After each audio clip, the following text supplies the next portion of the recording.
जय श्री कृष्ण, राधे राधे।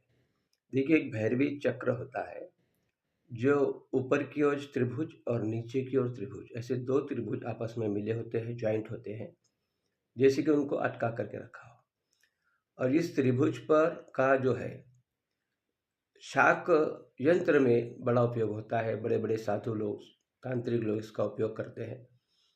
और आपने इज़राइल के झंडे में भी यह चिन्ह देखा होगा। तो कई लोग इस त्रिभुज के ऊपर बैठ कर के भी अपनी तांत्रिक मांत्रिक पूजाएं करते हैं।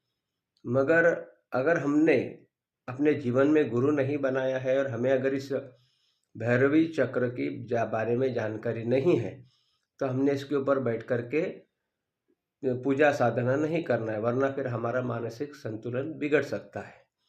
यह बड़ा प्रभावी चक्र होता है, इसलिए इसके ऊपर बैठकर साधना करने से पहले विचार करें और पहले पूरा जानकारी लें। राधे राधे।